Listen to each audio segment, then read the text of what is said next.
Bonjour à tous, c'est Mecartronic, je suis très content de vous retrouver aujourd'hui pour cette nouvelle vidéo.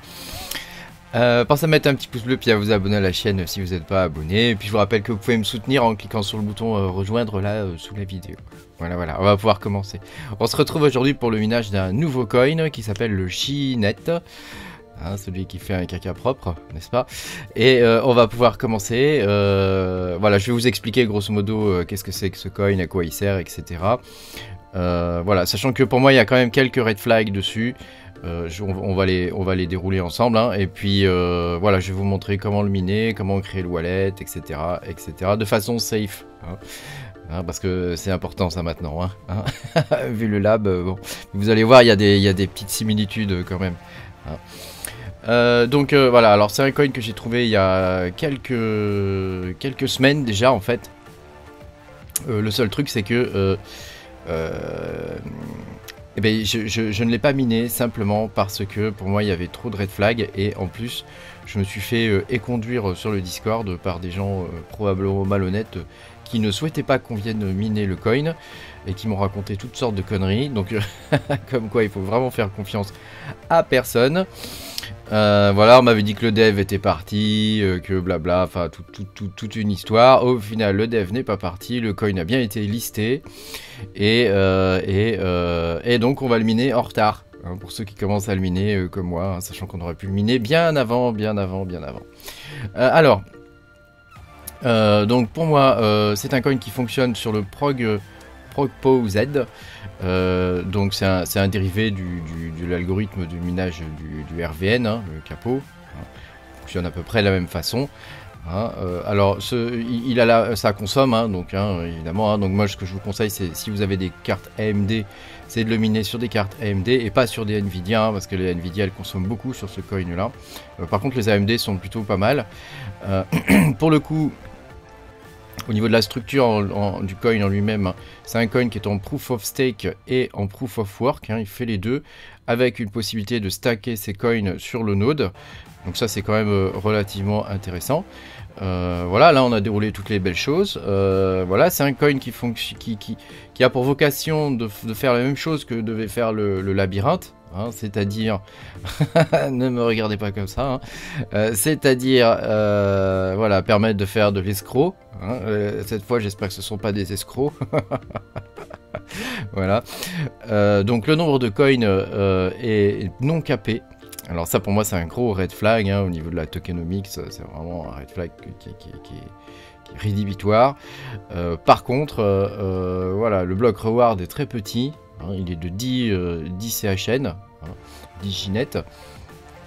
Et donc pour le coup, on peut s'attendre à un prix du coin qui sera relativement élevé sur les exchanges. En tout cas, c'est ce que j'ai pu constater. Voilà. Le block time est de 1 minute, hein, donc ça veut dire que en 1 heure, vous avez seulement 600 CHN qui sont émis, hein, ce qui est relativement peu, hein. Donc voilà, bon bah après voilà, c'est un coin qu'on peut miner pour vendre de suite, hein. Le fait que la max supply ne soit pas capée, est-ce que c'est un coin à conserver? Je ne sais pas. Je ne sais pas. Ça c'est à vous de faire vos calculs et de voir, hein, voilà. En tout cas je pense que en rentabilité immédiate il peut être intéressant, surtout qu'il n'est pas connu, hein. Même la pool, vous allez voir que même la pool qui permet le minage de ce coin ne le référence même pas, quoi. Donc si on ne connaît pas l'adresse on peut pas le miner, quoi. Donc comme ça c'est vite réglé, hein, voilà. Au niveau du white paper, bon il n'y a rien de bien spécial, hein. Il y a beaucoup de blabla. Beaucoup de blabla. La seule partie qui est vraiment intéressante c'est la partie escroc, hein. Bon, bah, après voilà, est-ce qu'ils vont vraiment faire ça ou pas, bon, leur idée est sympa. Après moi tout ce qui est escroc maintenant je me méfie, hein, après la mésaventure qu'on a eue avec le lab, pourquoi pas. En tout cas voilà le mode de fonctionnement, hein. Donc c'est directement la blockchain qui est censée j'ai l'impression de faire un bis avec le lab, hein. Voilà, c'est la blockchain qui est censée gérer la partie comment dire, tierce, quoi, qui permet de conserver les coins et de faire le paiement à partir du moment où tout le monde est ok. Donc ça évidemment je ne l'ai pas testé, hein, donc je ne sais pas si ça fonctionne, hein.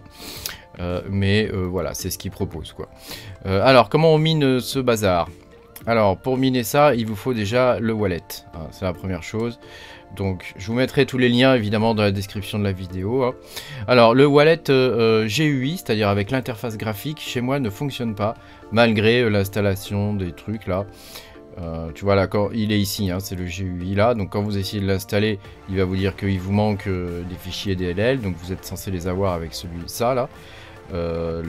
Cette version redistribuable de C++. Malheureusement, ça ne fonctionne pas non plus, hein, en tout cas sous Windows 11. Hein. Après, je ne sais pas si vous avez une version plus ancienne de Windows, si ça fonctionne. Donc du coup, moi, je suis passé par le wallet CLI, hein, donc dans la console, et je vais vous montrer tout ça. Donc vous allez copier déjà le lien ici, hein. Copier l'adresse du lien, toc. Ouvrez une VM ou une nouvelle VM, hein. Donc moi, j'ai déjà démarré la mienne et je l'ai renommée, hein. Pour faire ça, c'est facile, hein. Vous prenez une VM que vous avez déjà, hein. Vous faites un clic droit dessus, vous faites cloner, comme ça, vous mettez un nouveau nom, vous mettez l'endroit où vous voulez la mettre, et vous faites clone intégral dans l'écran d'après. Hein, voilà. Et après, vous démarrez la VM, vous supprimez l'ancien wallet, hein, qu'il y a dessus, enfin le wallet de votre autre coin, hein, et ça vous donne une VM pleinement opérationnelle. Hein. Donc là, je vous fais voir ça comme ça, là, vite fait. Hop, donc je vais vous montrer comment on crée le wallet. Donc vous le téléchargez, hein, donc vous ouvrez Firefox, toc, vous copiez le lien, hein, voilà le lien CLI Windows, et ça va vous le télécharger tranquillement, hein. Une fois que vous l'avez téléchargé, vous le dézippez, hein. Donc là je vais quand même, vous savez dézipper un truc, hein. Vous faites un clic droit et vous faites extraire tout, hein. Et puis alors moi je le copie sur le bureau, hein. Alors là tu vois j'ai deux dossiers, hein. J'en ai un avec la GUI qui ne fonctionne pas et un avec la version CLI console, hein. Donc vous ouvrez le dossier avec la version console. Donc vous allez voir que deux fichiers chinet.d, donc ça c'est le daemon, c'est le node, hein, donc on va le lancer ensemble. Et puis il y a Simple Wallet qui permet de créer les adresses, de faire les transactions et de voir la balance où on en est, hein. Donc vous allez faire un clic droit et vous faites attends, hop, voilà ici, et vous faites ouvrir dans le terminal, hein. Donc on va commencer par lancer le node. Il faut d'abord lancer le node, il faut que le node soit synchronisé, hein. Donc le node il s'appelle chinet.d, voilà, vous avez juste à le lancer comme ça. Donc là il va faire son bazar, il va vous dire quand il est synchronisé, tu vois, moi il me dit synchronised, ici là, avec mon super accent, synchronised, ok. Une fois que vous avez fait ça, vous retournez là, vous le laissez ouvert, hein, surtout, hein. Et vous faites de nouveau ouvrir dans le terminal, on va ouvrir une nouvelle fenêtre et on va taper Simple Wallet. Alors ici, vous allez juste le lancer comme ça, hein, il va vous dire que il peut rien faire. Nous, ce qui nous intéresse, c'est voilà, ça là, Generate New Wallet ici. Donc on va faire ça, Generate New Wallet. Ensuite, vous allez faire un espace. Vous allez récupérer le chemin dans lequel vous avez mis votre truc. Vous faites un clic droit comme ça pour copier l'adresse. On va remettre un machin ici, une petite barre oblique là, et on va mettre un nom de wallet. Donc je vais mettre vidéo par exemple, vidéo.wallet. Voilà, et donc là il va nous créer le wallet. Voilà, donc il va nous demander le mot de passe du wallet, donc vous mettez ce que vous voulez. Voilà, et donc là il m'a créé le wallet. Donc ne perdez pas ça, hein, c'est votre clé privée, hein, vous en avez besoin, hein, et vous avez l'adresse de votre wallet qui est ici, hein. Donc maintenant, pour voir quelle est la balance et quelles sont les transactions et tout ça, on va faire la même chose, on va lancer Simple Wallet, seulement cette fois on va lui dire où se trouve le wallet. Donc on lui dit wallet file, toc, tu vois ici, et on va récupérer voilà le chemin qui est là, voilà ici. Donc là on copie-colle ça. Donc moi j'ai déjà un wallet, hein, donc je vais ouvrir mon wallet existant. Donc je l'ai appelé wallet.wallet, original, hein. Vous lancez le truc, vous tapez le mot de passe que vous avez mis, et voilà, il me dit que donc il a pu accéder à mon wallet, il me dit la balance et tout ça, tu vois. Donc pour l'instant j'en ai que de chi, mais je suis en train d'en miner, hein, c'est quelque chose qui va s'arranger rapidement. Ici vous tapez help pour la liste des commandes, hein. Alors là il te sort tout un bazar. Là il te sort tout un bazar. Donc grosso modo qu'est-ce que tu as comme commande? Adresse qui te permet d'avoir ton adresse, hein. Tu as balance ici, ça te permet d'avoir la balance, combien tu as de thunes, hein. Et puis il y a transfert. Donc là, moi, j'en ai pas un, mais tu fais transfert comme ça. Tu tapes le nombre de transferts que tu veux faire. Donc moi, je vais en faire un. Combien tu veux transférer, donc on va en transférer 10, même si je les ai pas, et l'adresse à laquelle tu veux les transférer, donc moi je vais remettre mon adresse, toc, voilà, bon évidemment il va me dire qu'il peut pas, hein, mais grosso modo c'est comme ça qu'on fait un transfert, donc là tu mets l'adresse de l'exchange ou du machin où tu dois envoyer, voilà, il me dit que l'amount n'est pas bon parce que j'en ai pas et que voilà, j'en ai 0, voilà, donc une fois que tu as ton adresse, on va aller dans, donc là tu n'as plus besoin de ça maintenant, hein. On peut couper le node, voilà, CTRL-C hein, pour le couper, tu fermes la fenêtre, on n'a plus besoin de la VM, on va l'éteindre, maintenant qu'on a l'adresse, c'est bon. Donc ensuite on va aller dans TrucMuche, là, dans iOS, hein, et on va créer notre wallet. Donc dans iOS, tu vas dans la page de garde, hein, ici, tu vas dans Wallet, comme ça, tu fais Add Wallet, ici tu tapes Chinet, tu cliques sur créer Chinet, comme ça. Donc moi je l'ai déjà, donc je vais pas le faire. Attends, voilà. Non, pas chien. J'ai un problème avec le nom de ce coin.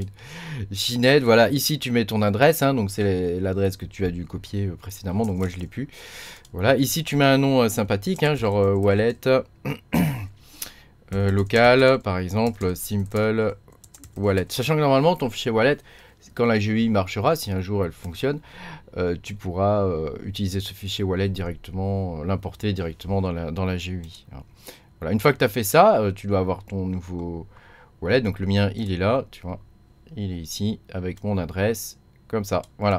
Donc une fois que tu as fait ça, c'est facile après, sachant que c'est un coin qu'on peut miner sur les Nvidia et sur les AMD. Moi, je te conseille de le miner sur des AMD si tu en as. Sur Nvidia, ça consomme un peu plus. Donc fais attention. Sur les AMD, par contre, c'est relativement efficient. Donc pourquoi pas miner ça. Moi, je vais miner ça que sur mes AMD. Après, si tu veux y aller pleine balle, ça peut être intéressant. Parce que le coin, comme il vient d'être listé et que personne le connaît, le prix peut monter assez facilement, hein.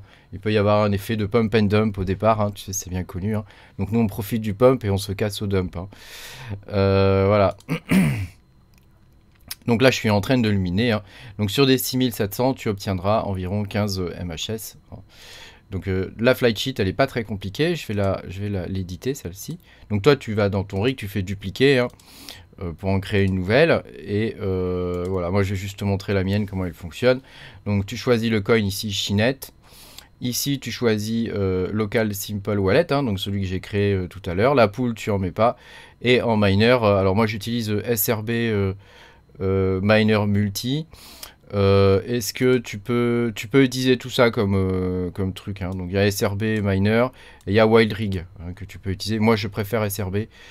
Je le trouve beaucoup plus stable, donc je t'invite à plutôt utiliser SRB, hein, sachant que tu peux utiliser SRB 2 fois maintenant, hein, dans la même flight sheet, hein. Je te ferai une vidéo plus tard pour te montrer tout ça. Voilà. Et ici tu fais Setup Miner Config, en algorithme tu choisis ProcPow Zano, en wallet donc tu mets la variable wallet, en worker name tu mets le worker name, tu peux le remettre en passe, hein, aussi, hein. Ça mange pas de pain, hein. De toute façon voilà, hein. Voilà, alors ici la pool, alors c'est là où il faut la connaître, hein, parce que je te mettrai l'adresse dans la description, hein, parce qu'elle est référencée nulle part, et quand tu vas sur le site de la pool, donc c'est Ekapool, hein, il n'est pas référencé, hein. Il n'y est pas là, tu vois, donc tu peux pas le deviner, si tu connais pas le truc, tu peux pas le miner, quoi.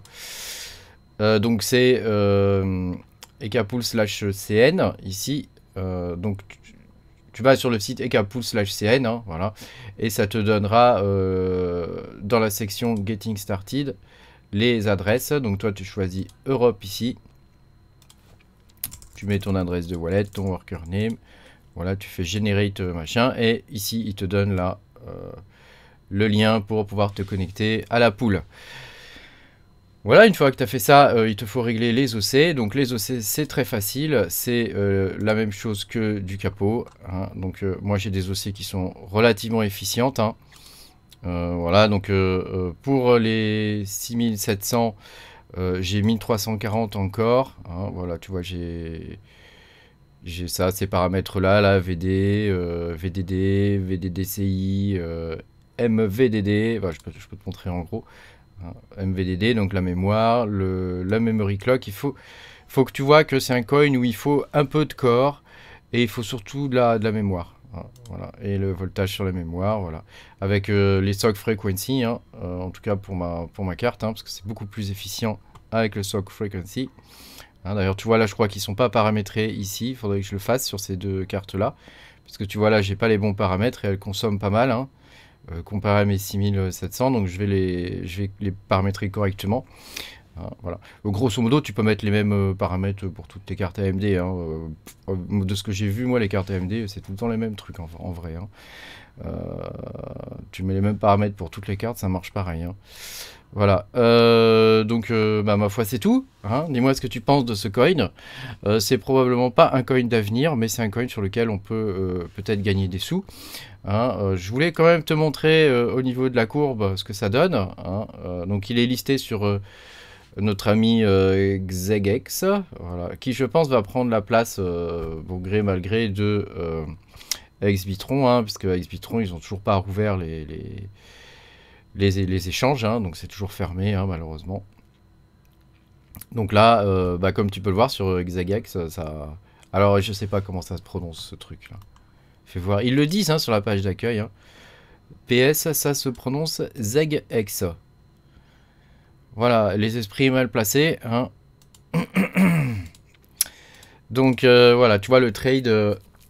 il y a quand même du volume, enfin voilà, c'est quand même plutôt correct. Ah, j'aime pas leur façon d'afficher le volume, moi, ils le marquent en coin, ils le marquent pas en USDT, c'est saoulant, quoi. C'est un peu saoulant, voilà.